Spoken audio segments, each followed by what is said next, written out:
Jawab mereka yang menjelekkan Gibran, Fahri, coba kalau Ganjar jadi wakil Prabowo. Karena tadi kalau saya katakan endorsement dari Pak Jokowi, ada yang sebagian pihak menilai ini merugikan Pak Prabowo. Karena secara figur Pak Prabowo sudah kuat, tapi justru karena kehadiran Gibran di sana yang kemudian menjadi celah untuk orang menyerang Pak Prabowo. Anda melihat itu nggak? Coba kalau Pak Ganjar mau jadi wakil Pak Prabowo, kan nggak ada Gibran. Kan itu masalahnya kan. Itu yang saya bilang ya, politik ini menjadi kompleks karena kita berada dalam satu sistem yang fragile gitu, nggak ada konsistensi dalam mekanismenya gitu.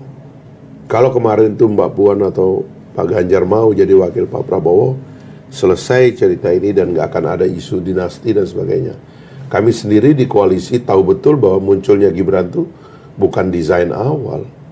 Munculnya Gibran adalah karena kegagalan koalisi dengan PDIP, lalu di koalisi tidak disepakati, Pak Erik tidak disepakati, Erlangga, Pak Yusril, Bu Khofifah itu bertengkar kita rapat tiap hari sampai Pak Prabowo bilang, kalau gitu sebut nama deh, ya kan? Nanti saya lihat bagaimana sebenarnya teman-teman. Tulis tuh, saya tahu betul tuh di rapatnya, tulis kasih. Semua aklamasi Gibran. Jadi Gibran itu penyelamat koalisi juga, gitu loh. Jadi bukan kemudian belakangan dibilang dinasti karena ada urusannya lagi. Pak Anwar Usman kawin sama adiknya Pak Jokowi. Pak Anwar kan kawin sama adiknya Pak Jokowi kan sebelum ada cerita ini semua. Jadi dan dia jadi ketua MK juga bukan karena Pak Jokowi kan. Jadi kalau dibilang Gibran itu didesain sejak awal untuk mendampingi Prabowo kan? Enggak begitu. Tapi itu situasi yang akhirnya terjadi. Makanya waktu si Almas itu menggugat begitu, ya memang itu natural. Karena nggak ada transaksi keuangan apapun dengan Mas Gibran dan dengan TKN, nggak ada.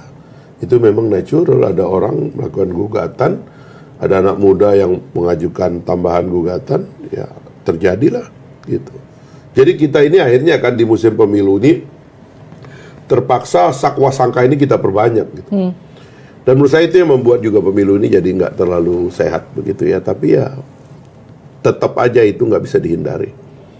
Dan apapun akhirnya yang untung, sekali lagi ya, akhirnya yang untung adalah Pak Prabowo dan Mas Gibran gitu. Karena dia seperti dikeroyok ya kan, dia dianggap salah terus padahal yang dia lakukan itu ya satu yang natural aja.